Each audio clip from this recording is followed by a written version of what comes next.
Hey everyone, welcome back to Working Class Customs and welcome back once again to Stable B, our favorite place. We're here with a Jigster today to use it as an example to go over what I think are the top 5 mods for your sport bike. Please understand that on this channel we focus quite a bit on track riding and racing. So a few of these might seem a little geared towards that, and also purely opinion. So if you're not out here for opinions, well, probably get off the internet in general. But go ahead and click away from the video. Otherwise, stick around, click the subscribe button below, throw a like on the video when you're done watching it, and leave me some comments, let me know what you think. Let's get into it. Tires. Tires are interesting, but that's where we're gonna start. I wouldn't necessarily call it a mod, but the tires that come on your bike from the dealer might not be the best tires for your bike. A lot of times dealers get tires from companies that there are plenty of videos you can go look up on that, but essentially they're not gonna last these long anyway. So beyond that, if you're going to the track and you're racing and whatnot, you're gonna eventually upgrade to slicks or whatever, but even on the road, I think the tires are one of the most important and best things you can put on your bike. Obviously you need tires, but getting an upgraded good set of tires with some stickier rubber, or maybe not stickier rubber. Maybe you're in a colder climate, it's got a lot of rain, and you need something that has a dual or a tri-compound on it so that when it rains Monday through Friday while you're going to work, you can go to work and still have plenty of grip, and even if it's 42 degrees outside. Or maybe you're like, well, I'm gonna go canyon carve with my buddies on the weekend, maybe once a month, and beyond that I'm gonna go to the track all the time. Go grab some Dunlop Q4, 5, 3, whatever, and throw those on there. Pure track bike, go for some slicks. There are many tire options in the world. Done a lot of research in my time on tires, and I can say that having tires that you know will do the job that you want them to underneath you on the bike is going to give you confidence beyond just about anything else, right? They're the contact between your bike and the road, so they are vital to you being safe, you having the grip, and the grip not just for turning, not just for dragging your knee, but also to accelerate, to slow down faster, and all of those things. So having a good set of tires on your bike will go a very long way. It'll also give you that confidence that you know that they're fresh, they're good, they're super sticky, or again, if it's a different condition that you're trying to meet, they're gonna meet that condition. So go do some research, figure out what tires you want that are gonna meet your needs the most, and get that new set of tires, throw them on there. And also, not just new, well, this goes along with new. If you haven't put tires on your bike in a minute, a lot of times, especially for a sport bike, if you're commuting on it, or if you're riding, even if you think you're riding, canyon carving, tearing up the corners, going crazy, a lot of times getting to those corners, you're gonna be spending a lot of time flat. And so you'll get a flat spot in your tire.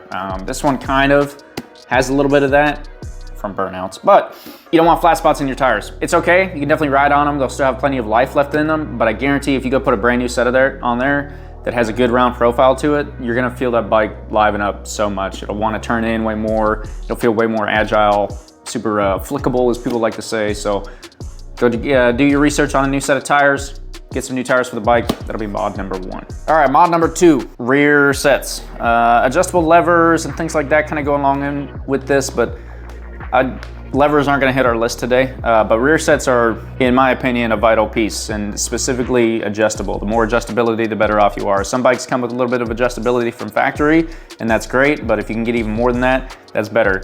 Why is that better? Because we're all human, we're all built different, right? So some people have short legs, long torso, some people have short torso, long legs, some people don't have legs, some people don't have torsos. Wait, I'm getting mixed up. Anyway, you need to set the bike up so that you can ride it, right? And part of that is gonna be having your foot where you need it to get your leg where you need it. So up on the tank, you have the side of the tank here, that's for hooking the inside of your leg while you're going through a turn. That's what's holding you onto the bike right there. That and your core strength working together is holding you onto the bike. So if you don't have enough room here, or you're way down here, or you're so far back that when you get off the bike, you barely have a little bit of knee space up on the corner of the tank, you're not gonna feel as confident, you're not gonna have as good of a hook, you're not gonna be able to pull the bike down on top of you, a bunch of different things like that. So having a rear set that can move up, down, forward, back, whatever, and then setting it up where you feel the most comfortable, and honestly, that can take a little bit of playing with. So when you're out riding, and if you feel yourself kind of slipping, or honestly just look down at some point and kind of see where you're at, you can also just go test this in your garage, quite honestly. You can lean off the side of the bike and look over and see how much hook you might have on either side, and then adjust your rear sets appropriately. The biggest thing I'll tell you to kind of like watch out for when you're doing that, one, where you get your rear sets from. There's a lot of companies that make very cheap rear sets. that are super adjustable and CNC and billet and all this. They'll throw all the words on there. I've never tested them, so I can't tell you not to, but there's definitely some reputable companies that make good stuff. You got Vortex, you got Woodcraft, you got Litech if you want to spend a little bit more money and get the Italian finish. Those are a couple brands off the top of my head that I personally enjoy. These are none of those, but we'll get to that in a second. When you're adjusting this, also make sure you're adjusting your shift lever. So shift lever and brake lever, make sure those are set up for specifically whatever like boot you're gonna be riding in the most. I definitely recommend putting that boot on, hopping on the bike, and feeling down and making sure you can move your foot around where you want to, and the shift lever's not too high, too low, too whatever. I've done that before. I had my shift lever so low because of whatever reason, and I went out to the track and came back and it was ground at a 45-degree angle because I've been dragging it on the ground around the corners. Make sure all of that's adjusted accordingly when you're adjusting the foot peg also. Quick plug for a Gixxer, because I love them. These guys come factory with adjustable rear sets. So when I ordered these aftermarket rear sets, I thought they were gonna be more adjustable. It's just the same plate that Gixxer already had. So I wish they were a little bit more adjustable. Not necessarily gonna recommend Hot Bodies Racing, but they're a pretty cheap option. They're okay. They've seen the asphalt and they lasted, so I'm not against them. That was mod number 2, rear sets. This one's mostly for the track, but I think you guys that haven't come to the track yet, which if you haven't, what are you doing? Get to the racetrack. If you have any questions about that, leave a comment. Follow me on Instagram, send us a DM, @JKMotoPodcast. I'll hit you up with any information you need, trying to get everyone to the racetrack. It's a great time. Even just for track days, racing, even better. But anyway, the guys out on the road might enjoy this one, depending on what you do on the road. We're not gonna go into that. But on the track, it definitely came in very handy. I loved it a lot. So that is my quick turn throttle. This one specifically is the Revit 2 by Motion Pro. Motion Pro makes a really good quick turn throttle. What else is there to say, honestly? The reason you want a quick turn throttle on a sport bike, and especially on the track, and especially while racing, is that you come out of a corner and you go to grab your throttle and twist it, and your wrist ends up twisted like that, and you're not even full throttle yet. So you have to like kind of pinch, rotate, and retwist to get full throttle. That takes time, that takes effort, it makes it uncomfortable, and it's just not what you want. So putting a quick turn throttle on, you can go full throttle. You're still gonna have a pretty good twist of the wrist, depending on what wheel you put inside there, what throttle wheel. The reason I like the Motion Pro so much is they have a cammed wheel option. So their cam wheel gives you similar characteristics to a normal throttle with a shorter pull overall. So you're not gonna have instant at the top, and it's not gonna, it gets gradually more as you increase the turn, basically. So it's exactly what you would want. That way when you're going through a turn and you start getting that maintenance throttle, you're not just blipping it and wheeling out of the turn and throwing yourself off the track or whatever it might be. And it's the same thing out on the road. You don't want to be in a low throttle situation, which is honestly a lot of the time on the road. You look at the horsepower numbers for someone riding on the road, and it's like about 10% is used, maybe, the majority of time. That cam wheel option is perfect for that. It's perfect for just about every situation. Makes you feel really comfortable with it. I didn't even feel that much of a difference in like the response when I put this on, but I definitely felt the difference of being able to pull. You come out of a turn, kind of the main straight, whatever it might be, and you can just do that full movement. They do have other options also if you want to just go crazy and just go straight for the like 50%. If you have that much wrist control under high stress, low energy situations, then absolutely go for it. But that's the great thing about the Motion Pro. You can also find that definitely on Sport Bike Track Gear. There are other websites will carry it also. I personally like Sport Bike Track Gear quite a bit. That was number 3, the quick turn throttle. Number 4 on the list is chain and sprocket upgrade on your bike. There's a whole video about that. I'll put a link up there for that. I did a whole video on kind of talking about it, but a chain and sprocket change out, again, especially on the racetrack, almost everyone will tell you, especially if you're on a leader bike, at least do it down one up front. It's like the quickest, easiest way you can get a little bit more acceleration, and no one needs that much top speed. On the contrary to that, if you're a commuter on a sport bike, you can go down a tooth in the front and you can get a lower RPM when you're cruising on the highway every day, so you're not screaming your earballs out and whatnot and annoying everyone on the freeway, mostly yourself, and killing your hearing. That is why this hit my list as one of the best mods for a sport bike, because it goes either direction. I use it purely for acceleration, right? I went down to a 520 chain, I went down 1 in the front. I've got a stock rear here. I've been a -2 in the front, or a +2 in the rear before to get just even more acceleration. Those are all things you can do, but you can also go the other direction. So again, look at your situation on just about every bike you have. If it's chain driven, and look at, what do I want this bike to be? Do I want more acceleration and less top speed? Or do I want less acceleration and more top speed? If that's a bad representation for you, like I said, if you go down a tooth in the front, or sorry, up a tooth in the front or down a tooth in the rear, that's gonna give you more top speed, which in turn will put you at a lower RPM at speed, blah, in gear, blah, right? So if you're 6th gear, 80 miles an hour, going down I-90, whatever it might be, and you're at 9,000 RPM, if you go down, it could drop you down to 7,000 RPM. Those are purely made up numbers. Not sure what it would actually be. It really depends on the bike, the highway, the speed, and all of those things. But chain and sprocket change out. Real quick, easy thing for you guys that might be newer riders, haven't done a bunch of maintenance. It's a pretty easy maintenance item that makes you feel a little bit more like I'm doing stuff to my bike now without like doing a complete engine overhaul or whatever it might be. And it gets you a little bit more in tune with how a motorcycle actually works, because in my head, the chain drive is kind of like a key component to a motorcycle, right? You got 2 wheels and engine with this whole chain drive thing, and be able to change out that gearing so easily is one of the best things about a sport bike. So mod number 4, chain and sprockets. The last and final mod is also, I saved it for last because it's probably the most controversial. So going back to the beginning, this is purely opinion, but this is something that I do think matters. And that is exhaust. Yep, that's why we're back here. Looking at the exhaust, I have the M4 Shorty GP on my 08 Gixxer 750 here, and I freaking love it. Why? Because it's loud, it's obnoxious, it makes the bike sound great. Great little crackly noise, it's nice and short, looks great, can barely see it on there, but it's just enough. It's everything about it just makes me feel great about the bike. And let me tell you why that makes it one of the best mods you can put on a motorcycle.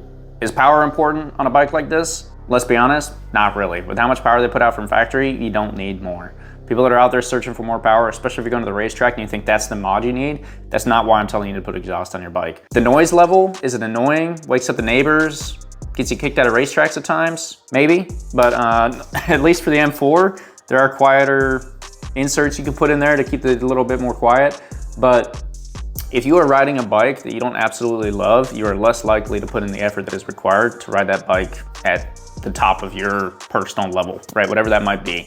So if you're out there and you're like, I can't hear it, I don't have that feedback, this thing isn't that much fun, you're not gonna have a fun time. And no one wants to not have fun on a motorcycle, because that's how we don't keep people in sport. So I think that exhaust can kind of bridge that gap a little bit, make you happy with your bike again, give you something to look forward to. And like I said, I'm all about it. I love the noise, I like being loud, a little bit obnoxious.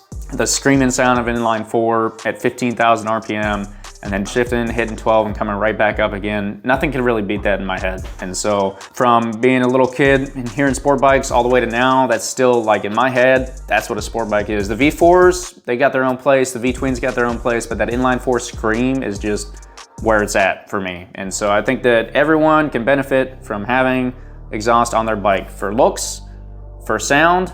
If you want to claim the performance part, sure, yeah, you'll probably get a little bit more horsepower if you get a tune.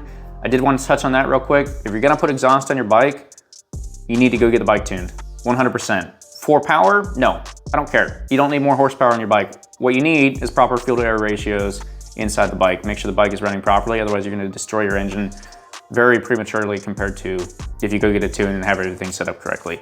You will get a little bit more power out of it.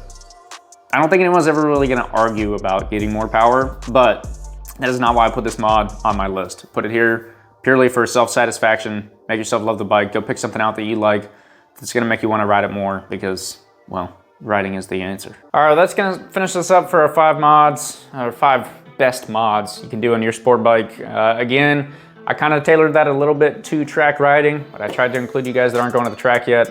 Everyone else that does go to the track, please throw a comment on the video to tell the guys that aren't to get to the track. Share it with your friends, share it with your buddies, whatever you need to do. Let's get everyone out to the racetrack. That's where we all belong anywhere. That's where these bikes really show off, show their true colors. It's the only place that you can actually, safely at least, legally, whatever other words you want to throw on there, open them up to their full potential, and man, is it freaking fun. The last thing I wanted to touch on real quick is my maintenance, troubleshooting, and repair manual for my Gixxer. It's not a mod for the bike, so I couldn't include that in the list, but these things, they will save you some money. They have literally everything in here that you could or would ever need to do to the bike, when to do it, the torque specs for everything, part numbers for things. I've pulled the engine out of this bike before, literally just using this book. It tells you from start to finish, to include like putting the bike up on the stand, drain your fluids, pull these bolts in this order, do this, whatever, and it takes you all the way through, start to finish, engine out, engine back in, valve adjustments, simple oil changes, whatever you need to do. It's in the book. The torque specs are all in there. It is a great investment. They're also not super expensive. I have the Climber Manuals brand. It's been great. Just do a quick Google search for your bike. Go pick yourself up a repair maintenance troubleshooting manual. That'll go a long ways and save you a lot of money and time, honestly. Especially with track bikes. Obviously, we can't just ride them over to the shop, so you have to trailer them and trailer them and trailer them and trailer. So pick yourself up a manual. That would be mod number 6 if it was a mod, but it's not. So anyway, that's gonna finish us up for today. Thanks for watching, thanks for being here. Once again, throw a like on the video, leave me some comments down below. Let me know if you guys disagree with me. I doubt it. I mean, I've got the perfect list in the world, but maybe you got something I'm missing. Maybe something else is at the top of your list. There's a lot of different mods you can do to your bike. So let me know what you guys are doing, because maybe I'm missing something completely and I wanna do it to my bike because it could make me better. Thanks again for watching. See you guys next time.